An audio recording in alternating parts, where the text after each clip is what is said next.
Welcome to episode 3 of our TUI Isla river cruise vlogs. In this episode we experience our first lock, we visit the Slovakian city of Bratislava, but first it's time for dinner.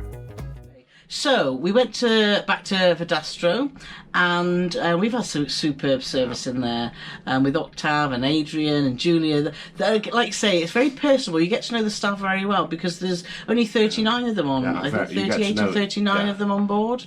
And this cruise as well, just to let you know a bit more information, is it holds 158 passengers. This cruise is 100 on, and there's always plenty of places to sit.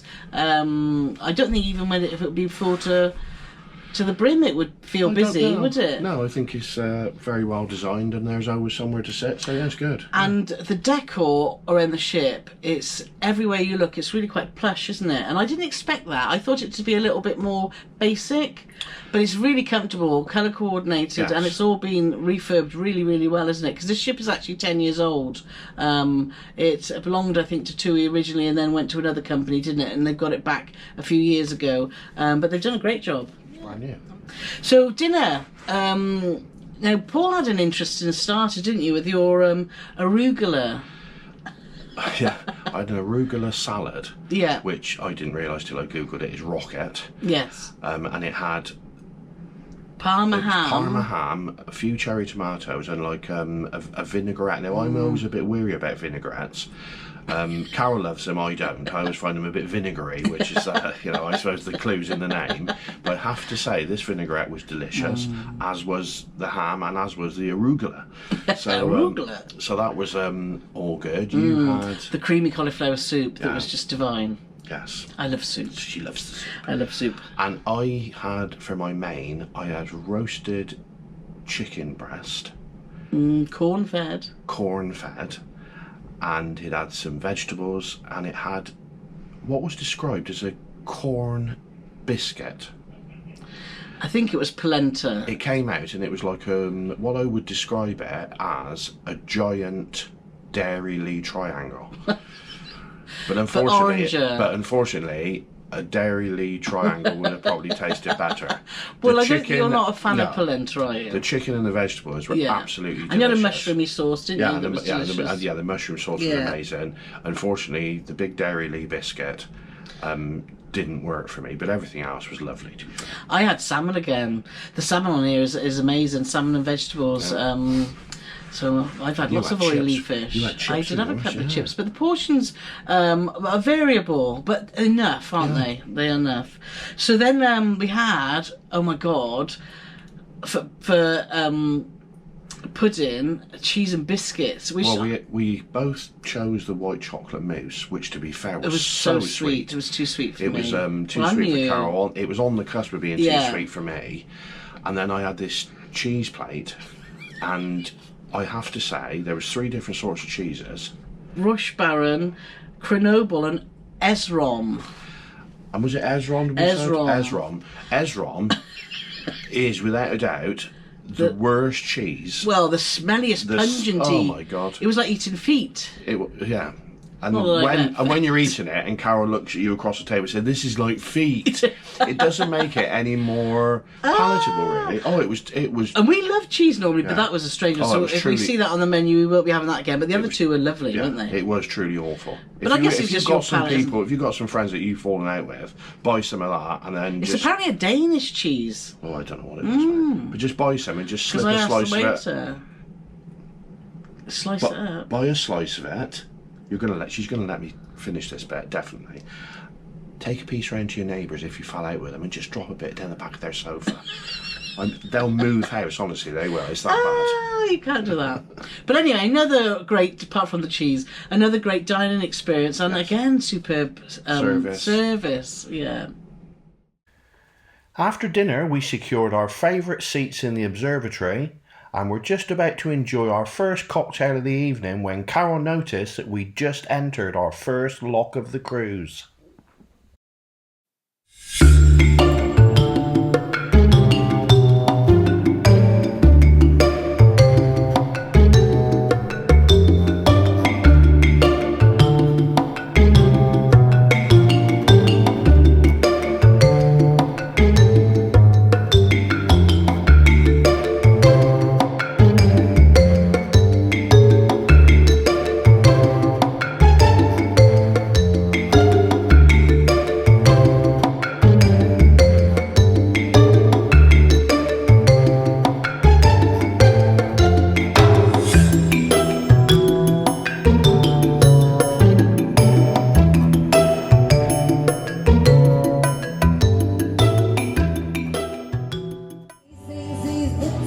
after enjoying our first lock, the night was finished off in style with some top tunes from Phil and Zuzi.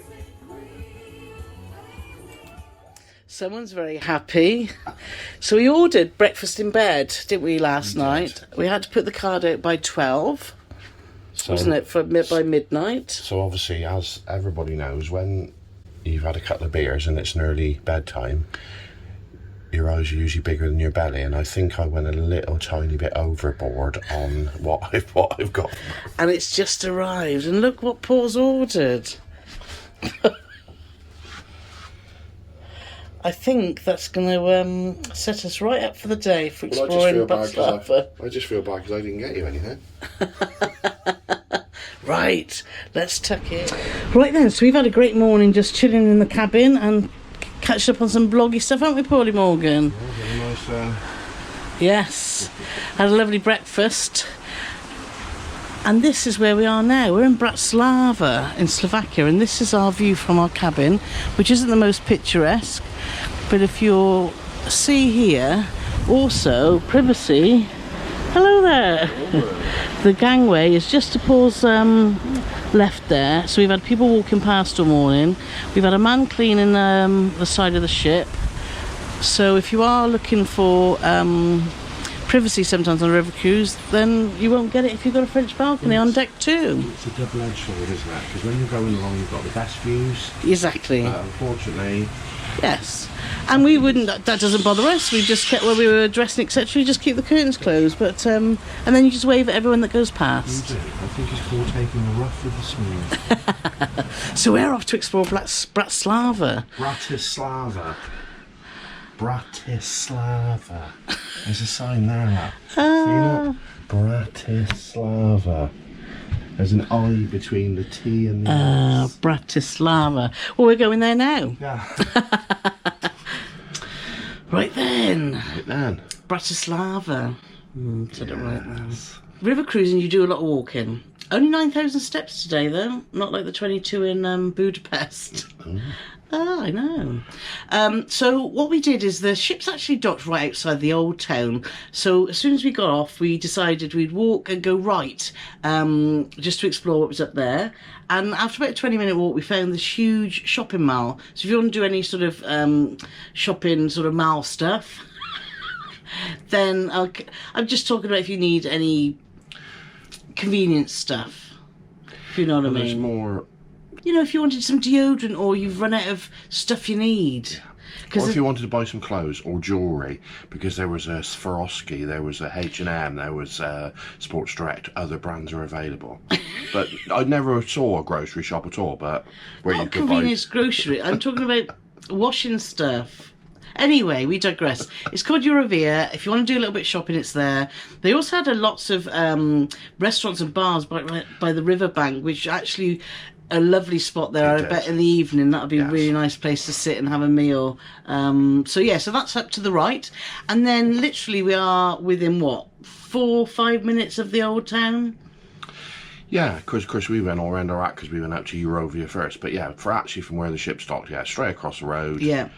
Was slightly left diagonally across the road, and then that road takes you straight into the main square. There's the cathedral, loads of local, authentic Slovakian restaurants. Yeah, beautiful architecture. Yeah, it's a stunning place. Pavement cafe culture.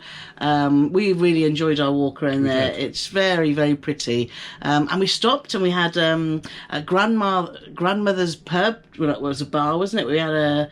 You had a beer, a local beer, which you enjoyed, and I did have a Diet Pepsi. And then we went on to another one called Zlatý Bazant, which was a Slovak restaurant, which was busy with all local people by the looks, wasn't it? So we thought that's always a good choice. Good sign, And the bar, the waiter was lovely, wasn't he? He was, yeah. He's very good English because we have no Slovakian at all. We were told to try the... I've forgotten it. The name underneath, which is the sheep's cheese and dumplings. But we seen it and we didn't really fancy it, did we? So we went for beef goulash. I had beef goulash with dumplings, which I have to say was absolutely delicious. And I had garlic soup, which was so garlicky but so lovely. Which is why I'm not sat as close He's as not I looking at me. normally I'd be like this. But not today. So we had local wine was lovely, and you had another local beer, which you said was a little bit more.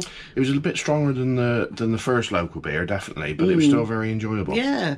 So, and then we just had a bit more of a walk around the old town. I bought a little. I'd like to buy a little souvenir, just a little trinket or something. So we put under our telly. And if you think there's trams in Budapest, well, Yes. this has got to be the tram capital of the world. Don't quote me on that one, that's No. just what I'm saying. But trams just seems to absolutely be lots. everywhere. Yeah. And what was lovely, there were still trams running that looked like they were like 50, 60, 70 years old. And then Yeah. they had some brand spankers, and on closer inspection, they were actually made by Skoda. Yes, you So spotted who that, knew? didn't you? But so it was. You have to more look out for trams than anything else, Yeah. really, when you're crossing the road. Yeah. But what a fantastic idea! Obviously, all electric and Yeah, zero emissions. Jobs are good in. exactly. So Bratislava. And Bratislava. Bratislava's been a hit for us. Yes, and very we're good. sort of a place that we would think would like to come back for a long weekend, as we said about Budapest, wasn't it? As we said about virtually every place we've ever been in No, our we life. don't. We don't. No, we didn't say that about Anyway, Ertz, the god, we've did just it? got back at it. We had a snoozy, didn't we? We've had a couple of I snooze. think 2.5 hours. I don't think that's a snooze, is it really? No, I think a it's a good snooze is sleep. about 20 minutes. That's it. So we feel refreshed. We're going to head up to the lounge. We've got sail away tonight at 9 o'clock. We've got some more entertainment. We've got a comedian tonight, apparently. We have, yeah. We're going to sort out. We've had to change our tours with Vienna, which we're going to do tomorrow. So that is exciting, isn't it? Means So we're going nothing. to sort out that. Means nothing to me. If he says that one more time, really. Oh, Vienna. So so let's see what the evening brings. Oh, I got to give you some trivia before we finish. What's that? Did you know that song, Vienna by Ultravox, never got to #1? And it got kept off the top spot by Joe Dolce. Shut up your face. Oh, it didn't, did it? Yes, it did. You'll all be fact-checking now. You'll be Googling it. Is he right? Is he just Paulie Morgan getting us at it? Well, answers in the comments. With another lovely dinner It in was. Vedastro. Pedastro. Yes. We had a lovely dinner. We told the waitress, and I don't think she believed us, we had a Greek salad to start, and they forgot to put the feta cheese in. And when she came out, she said, "Was everything okay?" She said, "Well, yeah, apart from the fact there was no feta cheese in it." And she started laughing. I said, "Oh my God, you're serious, aren't you?" I said, "Yeah." So I can only assume that whoever was on the end of the production line of the Greek salad to put the feta in had gone on a break. But the salad was delicious. We were going to say something. We thought, you know what? It's fine. We had a lovely salad, and then you had the beef, didn't you? I had the beef rib, which was delicious. And I had an Indonesian green curry, which was absolutely. Well, it was a vegetable one, wasn't it? But absolutely beautiful and spicy. It was really nice to have a curry with good some kick. spice. But it did look a little bit radioactive, didn't it? It was really green, but it had a lot of peppers and I think they use a lot of aubergines, don't they? Not aubergines, the courgette. Courgette. Oh yeah, courgette. Yeah, but it was beautiful. It was. Yeah. And then I just had some fruit to finish, and Paul had his cheese plate, and you had the cake. Oh, I had chocolate cake. That was nice. Yeah. And the cheese plate, I have to say, there was nothing on there that. Like the night before, it was stinky. They needed a hazmat suit wearing, but yes, that was good. So another lovely meal on board, was, isn't yeah. it? No complaints apart from the feta. Yeah. And then it was time for there was another quiz going on, wasn't there? Quiz store. Quiz store. We always get our, in the observatory lounge. There's a little seating area just by the stage, but also you can nip out, because I like to take photos if I see something going past and stuff. And there were some lovely views. And Well, I don't know what the views were like because I didn't nip no, out. you don't, because you're not that interested, are you? But no, I went out there because we were sailing away, weren't we, from Bratislava. So I was watching the guys doing all the ropes and stuff, and we gently sailed away into the distance, which was it's so smooth, it's just so easy. I'm looking forward to seeing that. Yes, while you sat in there and ordered the drinks.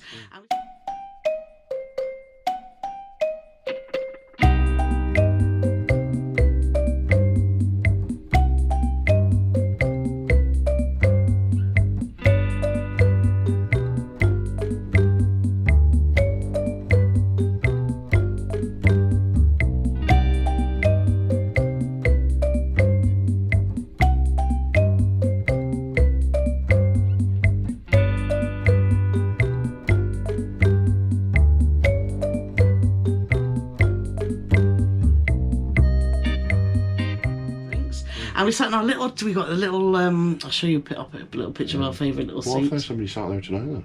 Oh. Well, we'll say, excuse me. To kick off. Yeah, excuse me. There's someone sitting there. No. But anyway, so the quiz. Now, that was another, as we've explained before in previous episodes, we had a remote control. But we started off a little bit ropey, didn't we? But No, we didn't. We started off really well. We got... it was 25 questions, Yes. and after, I think by about 12 or 13, we hadn't actually got a question wrong. And then But antiques and collectibles come on. But the trouble is, there was also about 3 or 4 other teams that hadn't got a question wrong. And then you couldn't make it up. The team that joined us for the Wheel of Fortune, as in called Wheel of Fortune, spin it to win it, they were a separate team, and they weren't. Yeah, they did. And then you got 1 question wrong. Yes. So fair play. But to we them. came second, didn't But we? So we were mate, pretty chuffed with yeah. that. And as for second, prize is Nothing. absolutely nothing. But So they won a wine stopper. they did. So it's all high gear presents on that. So we've got 100% record so far for not winning the quiz. We have. So we'll have to see how the week progresses. Right, with the quiz done, we had a comedian last night. We did. A guy called Steve Walls, who I need to go to the loo, and this is a big mistake you must never do as a comedian, is it? When you know a comedian's coming on. I thought, well, I'll just nip to the loo before he came on. And there's a toilet just outside so I thought, it won't be long. Anyway, all of a sudden, as I was walking by, I heard, welcome, here's Steve Walls. Of course, I walked in, and he just ripped straight into me, didn't he, really? Well, it was the thing is, because I didn't know Carole was walking back in, I thought it was hilarious until I turned around and I thought I better not laugh. And he said, yeah, that's happened to me, love, when I've lost my luggage got lost. I know. Meaning, like, he wasn't overly impressed with how she was dressed, and I thought, that's so funny. And I turned around and there was Carole walking in. I was like, So that was a bit embarrassing. I better not. So there's a tip: if there's a comedian coming on, make sure you go to the toilet in good time. The trouble is, the room, because the ship's small, there's sort of no hiding place anyway, really. And he walked amongst the audience. He did. He was brilliant. He was really, really Because you good. never know with a comedian, do you? And we thought, God, this is quite intimate, because we were sat near the front, and you can't, sometimes normally with a comedian, we can go to the back so that we can walk out if we don't find it funny. But actually, thankfully, he was really good. He was good, yeah. And could sing. Yeah, good singer. And he got Simon up to sing with him as well, didn't he, at the end, which was brilliant. Gotta leave you all behind and face the truth. Mama.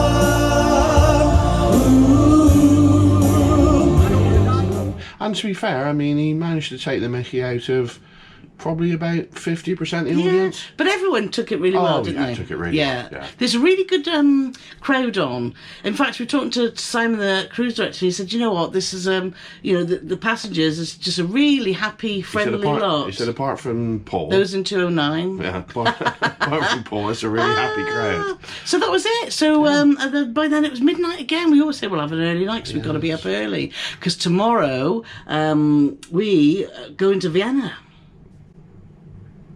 So that's exciting. So stay tuned and we've never been there before, have we? No. So we're looking forward to that. So if you'd like early access to our videos and other membership perks and would like to help support our channel all at the same time, why not check out our Patreon and YouTube membership? Details can be found in the description below. Join us in episode 4 where we explore the Austrian capital of Vienna. Thanks for watching. If you haven't subscribed already, please do, and don't forget it's free, and a thumbs up and comment is always appreciated.